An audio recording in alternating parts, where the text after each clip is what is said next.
You're the first one. You'll be the first one and probably the only one that I share this with. As to my remorse and how I feel.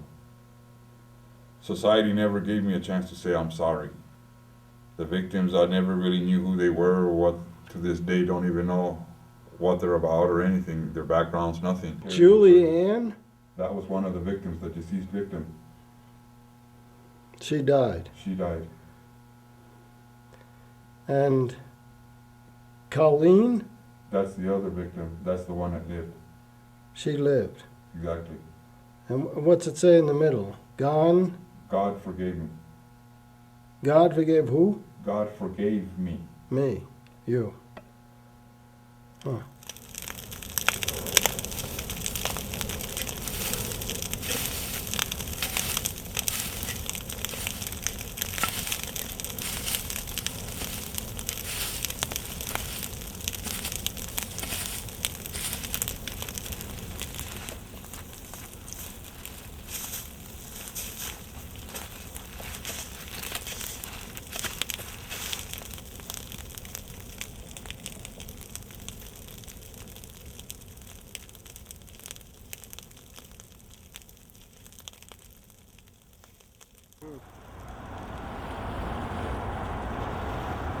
What'd you do to this guy? Oh, I hit him with the bat. I was, I was in, I came from upstate. I just came home, from doing, I had a 4.5 to 9. I was in prison for 4.5 to 9 years for possession of drugs, That's how I used to make my living. I used to sell drugs to survive. So anyway, I was locked up for possession. And this guy who used to date my sister used to beat her up a lot. And I used to be in prison. I used to hear about it, and I used to be upset. So anyway, I got released, and she was in a hospital because the guy, he beat her up and put her in the hospital. So I went to the hospital. I was watching her. She was in a coma and everything. She ended up dying. So then the guy... Your sister died? Yeah. From a beating this guy did? The guy beat her up. And she passed away. She was in a coma. We couldn't pay the bills, so my mom had to unplug her. Marilla. So how old was she? She was at that time she was 23. Jesus. She was 23 years old. So you went looking for him? Yeah. And what kind of bat did you have? A Louisville. A Louisville Slugger? Yeah. Is it metal or? No, the metal one. Yeah. So, you say something to him? No, I just went up to him and just Where'd you hit him? Started wailing him. Really? Yep. The first spot I hit him was right on the shin, like by the shin, under the shin right here. I just hit him in the shin and he went on the floor, and right there I just blanked out. So you did that purposely to bring him down? Yeah. That worked? Yeah. You hit somebody there with a bat. Anybody gonna go down. So you don't remember what happened then? No, after that I don't remember. Really? I just You don't remember? Out. Yeah, I just blanked out. So Jesse, this guy died right there on the spot? Nah, he didn't die. He was in a coma for about 8-9 months. Right. And they couldn't bring him back. Were you arrested right there? Or what? Yeah, I was arrested on the spot. Right. Then I was sent to prison, and like a few days later, I seen a lawyer. I didn't even know what I was in prison for. Really? Yep.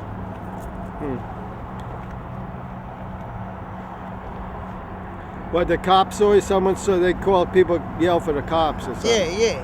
I just kept hitting. They said I just kept hitting him and kept hitting him. What street was it? On 6th Street, in Avenue D. Whoa!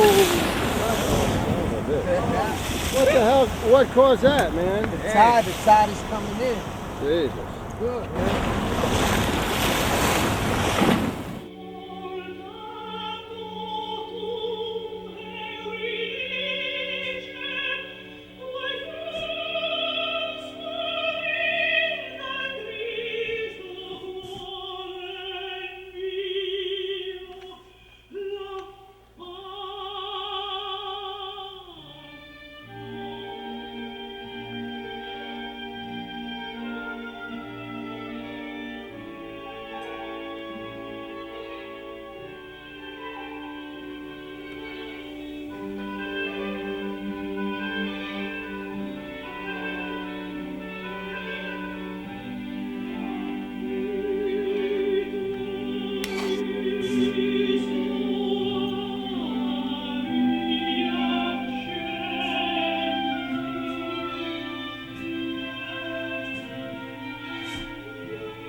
What are you here for?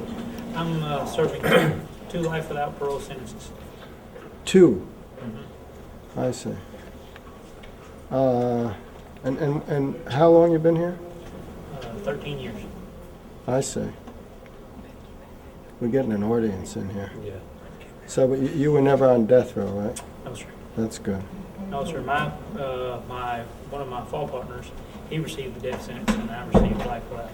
In Arkansas, the way that they got it set up, if you're charged with capital murder, there's only 2 possible sentences you can receive, and that's Right. death sentence or life without. How come he got death sentence and you didn't? I believe it would be the extent of participation. I was a clerk in the laundry, Mm-hmm. and some guys had been arguing, but I wasn't paying attention to them. And then I went to the back to tell a guy that I usually eat lunch with that I'd be ready in just a minute. And I said, I'm going to go to the bathroom. And he said, no, don't go. Wait a minute. And I wasn't really paying any attention to him, and I went on around. When I got to the water cooler, 2 guys were talking. Guy turned around to see what made the noise, and when he did, the guy stabbed him. And I looked at him, and then there was a free world man in there. They were putting in a new dryer, and he was a free world person. Just came in to supervise that. And me and him made eye contact, and I went on in the bathroom, and he left and went and got in his truck and left, and never came back to the unit. You lived on death row? How many people they killed when you were there? I don't know, at least a dozen. A dozen. Were you friendly with any of these guys? Yeah, I knew most of them. Most of them I counted as my friends to one degree or another. When I was waiting to go to trial, there were 2 people that were executed in, which was the first people to be executed in several years. I would say maybe 15 years, maybe 20 years. And then shortly after I got there, they executed a guy who I didn't know very well. And I remember thinking, this really is real. These guys really are killing people.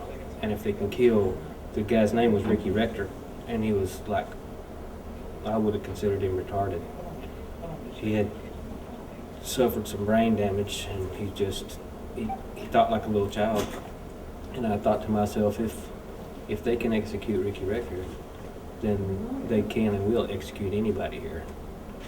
And after that, I saw them execute first one, and then they did a double execution, and then they did a couple of triple executions. And I think that saves money when they do it like that. Ricky was so mentally retarded and so childlike that he always saved his dessert before he went to bed at night. So when he ate his last meal, he saved his dessert because he thought he was going somewhere to like a picnic or a carnival or something, some kind of special thing, and that when he got back, he would be able to eat his dessert. So he left his dessert that night. Mm. That's how far gone he was mentally, and they killed him. Any of these people fight on their way to the death chamber? You read all kinds of stuff in the paper. You hear different things. You know? If they did, they would never tell us about it. I heard rumors of one guy fighting when they came to get him, and they usually use a pretty large squad of people. You know, in the beginning, they used guards from the Cummins unit that were pretty much disconnected, totally disconnected from these inmates that were going to be executed. But eventually they started using a team that came from other units, so there would be some officers that the guy dealt with every day. I had a problem dealing with that at first, and one of them explained to me, he said, what do you think, if this was going to be your last day and you were fixing to be executed, would you find any comfort at all in being surrounded by at least a couple of people that you know? Right. And I gave him some credit for maybe that's a good argument. Right. But I don't know. You're still talking about coming to kill me. You know. Well, that's what my son says about that. He says as soon as people hear the word murderer, they say, well, they're not like me or my husband or my kids or anybody I ever meet or see in the street. They're like somebody from another planet. Well, we are humans. I mean, even the people on death row. The only thing that, I mean, there's lots of differences. I'm being facetious, Sure you are. but There's lots of differences, but in my case and in most people's cases, the difference between me and you are only the circumstances that we faced at a certain time. Some things the human mind was never meant to remember, the human eyes were never meant to see, and of course human hands were never meant to.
Hang your head, Tom Dooley, hang your head and cry. Kill little Laurie Foster and you know you're bound to die. You left her by the roadside where you begged to be excused. You left her by the roadside and you hid her clothes and shoes. Hang your head, Tom Dooley, hang your head and cry. Kill little Laurie Foster and you know you're bound to die.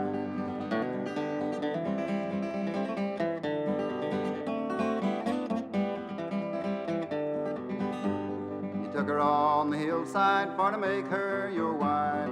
Took her on the hillside and there you took her life. You dug the grave 4 feet long and you dug it 3 feet deep. Roll that cold clay over her and you tromped it with your feet. Hang your head, Tom Dooley, hang your head and cry. Kill little Laurie Foster and you know you're bound to die.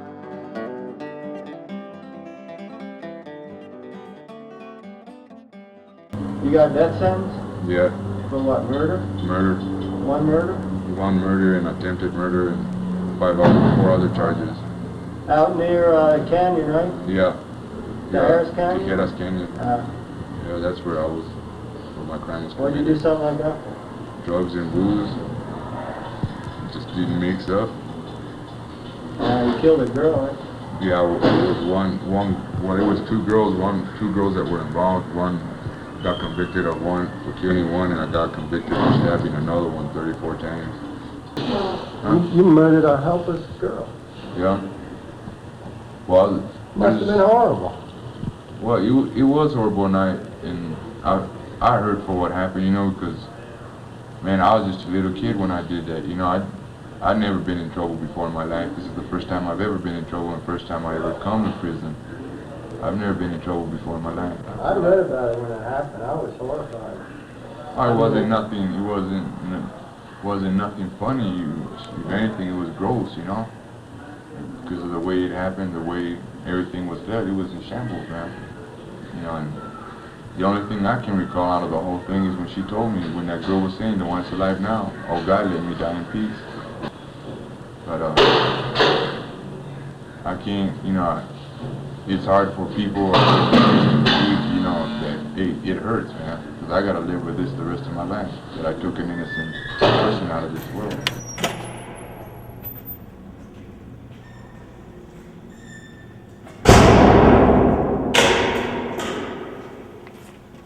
Okay, you ready? 124. Just in case you're on that time.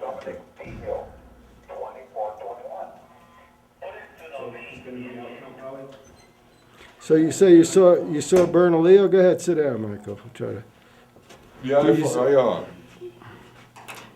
I seen Bernalillo it's almost connected to Rio Rancho and Alameda and all them. They're all like bunched up. From that, she came running back to the house, her and Debbie Martinez. They come running back, and then Debbie Martinez enters the apartment and tells me, "What the fuck is wrong with you, Mike? You could have hurt her and the baby." Right. And that's when I told them, "You know what? I'm just tired of it. Tired of it all. I'm tired of all that." I told them both of you, fuck off. Right. That's when I got the pills right there from the lampstand and the beer.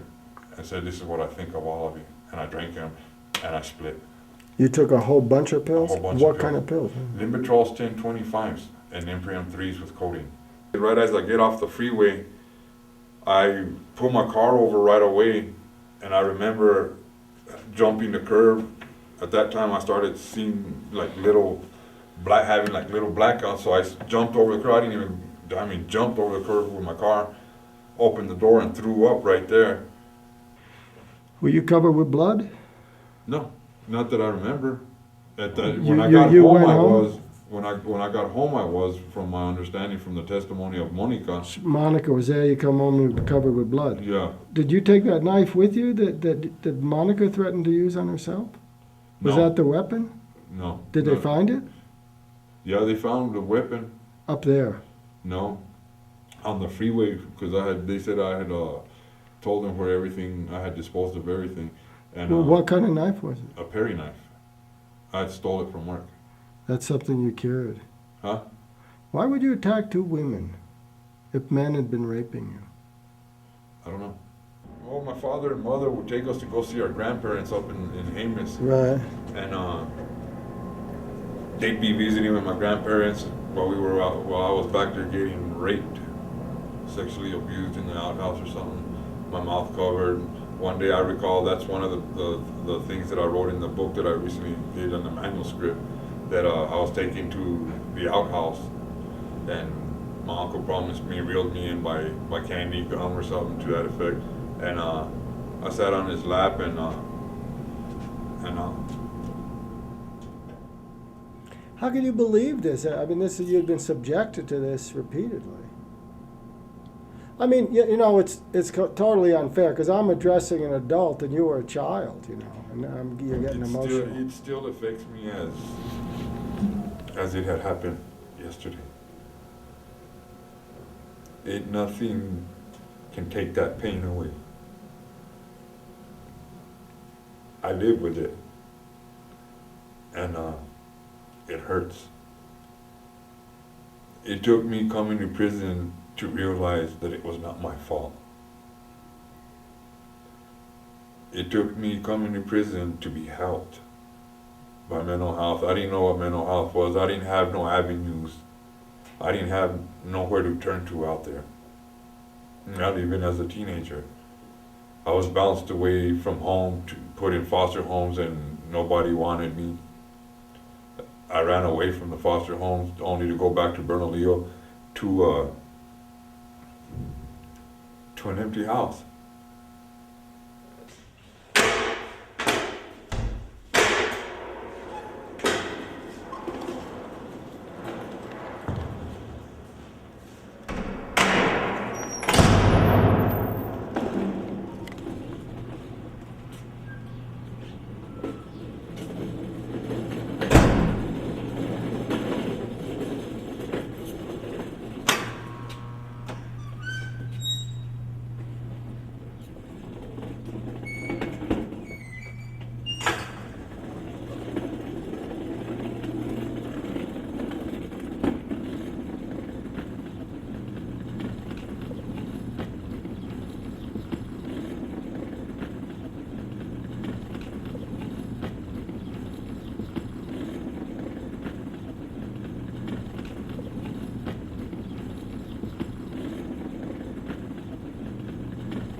this place, New York, is free. There's freedom here, you know.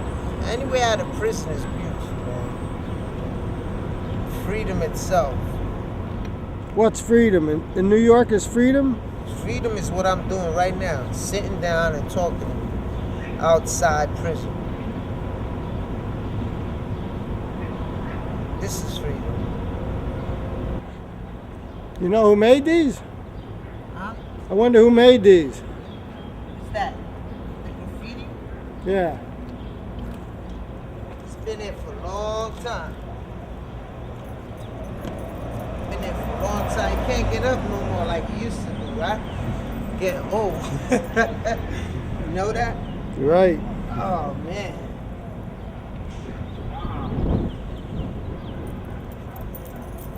Getting old. They let you plant over there. You can plant tomatoes. You ready? Where we going? Yeah. So tell me about these long sentences, because I was dealing with guys like that. What do you think of this business of leaving guys in for a long time? Well, if you're doing something with them, it's worth it. But if you're not, why keep them in so long? It's called rehabilitation, ain't it? Ain't that what they're supposed to do in prison? Rehabilitate you? That's not being done. I mean, if they just gonna throw you in prison and leave you in there and not do nothing, I mean, why are they gonna keep you in prison? Understand? Smell it, right? Did you meet guys like that upstate? Yep. How did they do it? How are they able to do that amount of time? One day at a time. One day at a time. That's all you can do. One day at a time. Yeah, It's the same thing every day.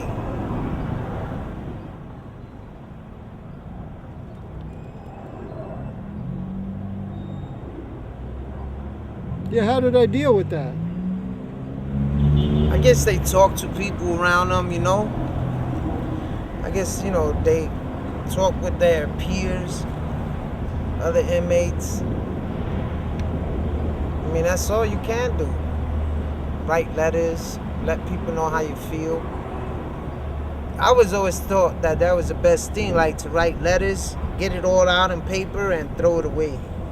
And I guess, you know, your problem's supposed to be fixed.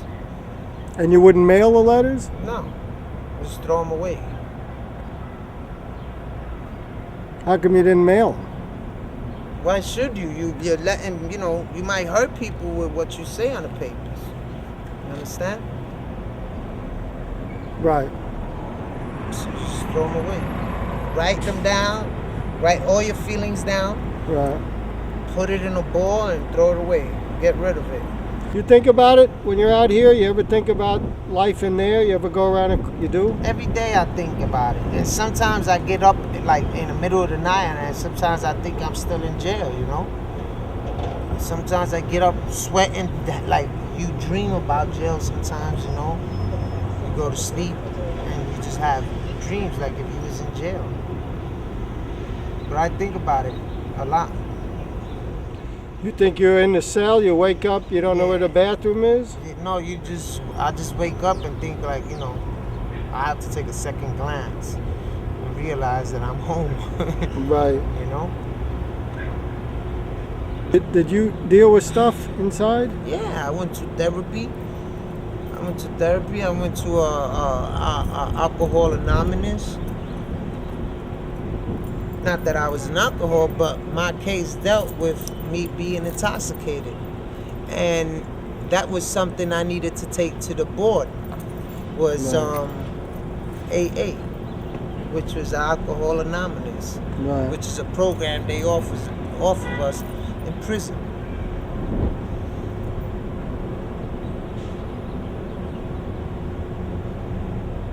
He's the only guy you killed, right? Yeah. But I didn't kill him. I didn't kill him. You didn't? He died on his own. He was in a coma when I got him. When I finished with him, he was in a coma. He Oh, died 8 months later. Oh, I said, I didn't kill him. I see.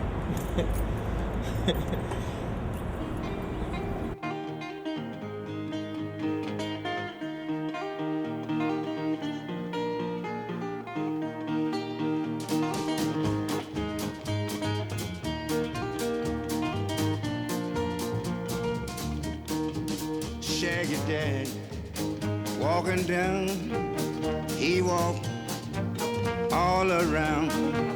Shaggy Dad, where you been? I've been walking, see my friend.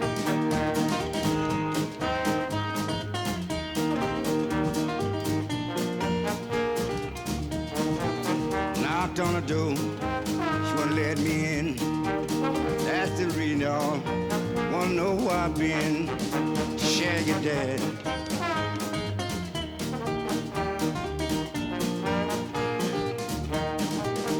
Last one day, he got lost, jumped on an alligator, thought it was a horse.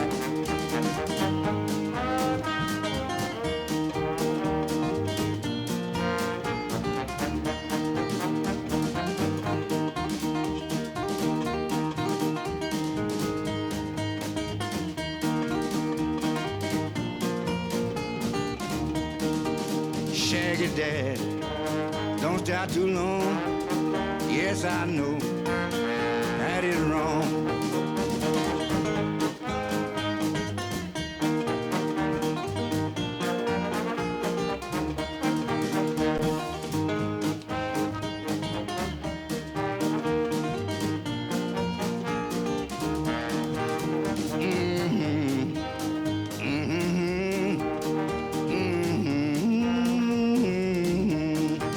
Shaggy Dad, long bills, he get to walking.